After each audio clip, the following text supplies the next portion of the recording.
आपको machinery account given है, previous year में 2 लाख, करंट ईयर में 3 लाख। 10% नॉन का इन्वेस्टमेंट है, प्रीवियस ईयर में 3 लाख, करंट ईयर में 4 लाख। गुडविल आपको दे रखा है प्रीवियस ईयर में 80,000, करंट ईयर में 30,000। उसके अलावा एडिशनल इन्फॉर्मेशन में दे रखा है आपको कि loss of machinery by fire है ₹20,000। Insurance claim receive for the above loss है ₹10,000। उसके अलावा आपको इंटरेस्ट रिसीव्ड और नॉन का इन्वेस्टमेंट दे रखा है ₹30,000। और साथ साथ बता रखा है कि डेप्रिसिएशन और machinery charge during the year ₹40,000 और goodwill purchase during the year ₹20,000।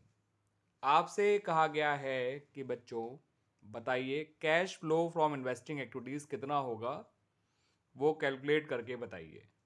ठीक है बच्चों, तो cash flow from investing activities calculate करने से पहले मैं आपको बता दूं बच्चों यहाँ पर कौन कौन से अकाउंट बनेंगे। एक आपको बनाना पड़ेगा मशीनरी अकाउंट, ताकि हम मशीनरी अकाउंट की मशीन की सही परचेज ढूंढ सकें। ठीक है बच्चों, क्योंकि मशीन का डेप्रिसिएशन भी गिवन है, मशीन का loss on sale of machinery by fire भी गिवन है, और कहने को तो इंश्योरेंस क्लेम रिसीव भी गिवन है, मशीनरी से रिलेटेड ही है। ठीक है, तो इसके लिए मशीनरी का अकाउंट बना लीजिएगा, मशीन की सही परचेज निकल आएगी। ऐसे ही इस बार आपको गुडविल का अकाउंट भी बनाना पड़ेगा, बिकॉज गुडविल के बारे में एडिशनल इन्फॉर्मेशन है कि गुडविल परचेज्ड है।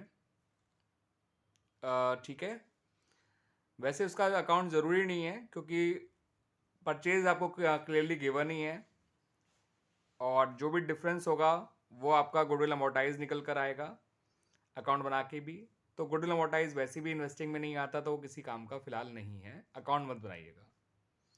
नॉन का इन्वेस्टमेंट के बारे में फर्दर कोई इन्फॉर्मेशन नहीं है, उसके इंटरेस्ट रिसीव जरूर लिखा है, मगर उसकी परचेज सेल के बारे में कोई इन्फॉर्मेशन नहीं है, तो नॉन का इन्वेस्टमेंट का भी अकाउंट मत बनाइएगा। सिंपली उसके डिफरेंस से उसकी एक परचेज निकल आएगी आपकी 1 लाख। बाकी इंटरेस्ट रिसीव और नॉन का इन्वेस्टमेंट आपका इन्वेस्टिंग एक्टिव में एज अ प्लस आइटम आता है। ठीक है, इंश्योरेंस क्लेम रिसीव जो है वो भी आपका इन्वेस्टिंग एक्टिविटीज़ में एज अ प्लस आइटम आएगा। लॉस नहीं आएगा cash flow from investing activities में कहीं भी, मगर लॉस जो है मशीनरी अकाउंट के अंदर शो किया जाएगा ताकि मशीनरी की सही परचेज ढूंढ सकें। क्लियर बच्चों, आइए पहले बना लेते हैं मशीनरी अकाउंट और उसके बाद करेंगे कैलकुलेट करेंगे cash flow from investing activities. तो जब आप मशीनरी अकाउंट बनाएंगे बच्चों, तो मशीनरी का ओपनिंग बैलेंस डेबिट साइड में लिखा जाएगा, to balance brought down. Closing balance जो है वो लिखा जाएगा क्रेडिट साइड में, by balance carried down. 1 minute बच्चों बस, यस ठीक है बच्चों। तो this is your machinery account. Particulars, amount, particulars, amount, debit, credit. सही है बच्चों।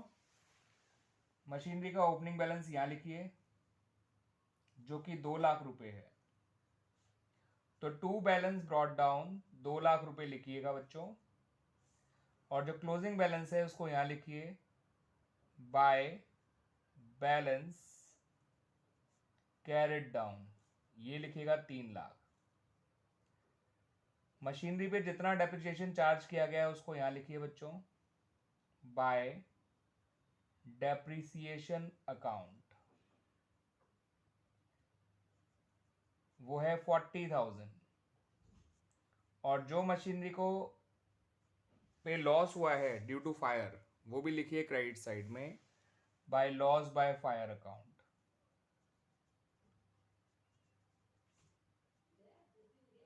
अब जो भी डिफरेंस होगा बच्चों वो मशीनरी की परचेज ही होगा। ठीक है बच्चों, उसे लिखिएगा टू बैंक अकाउंट। तो बैलेंसिंग फिगर है याद रखिएगा, और ये परचेज ऑफ मशीनरी है, आप चाहें तो बैलेंसिंग फिगर बीइंग परचेज लिख दीजिएगा। ये आ जाएगा 1,60,000 रुपये। ठीक है बच्चों, तो 3,60,000 आपका टोटल हो गया दोनों तरफ का, और मशीनरी की परचेज हो गई 1,60,000। आइए अब कैलकुलेट करते हैं cash flow from investing activities. तो cash flow from investing activities is equal to, आपका निकल कर आएगा, सबसे पहले लीजिए परचेज ऑफ मशीनरी को ले लीजिएगा, याद रखिएगा ये एज अ माइनस आइटम आएगा। प्रॉपर फॉर्मेट की तरह ही बना लेते हैं, तो लिखते हैं पहले परचेज ऑफ मशीनरी,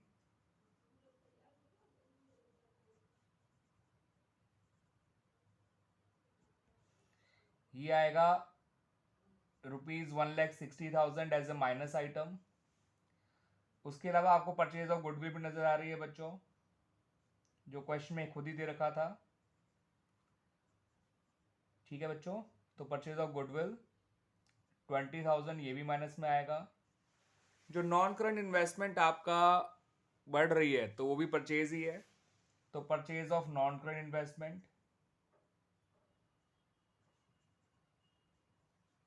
ठीक है बच्चों, 10% नॉन करंट इन्वेस्टमेंट, वो 1,00,000 आएगा निकल के।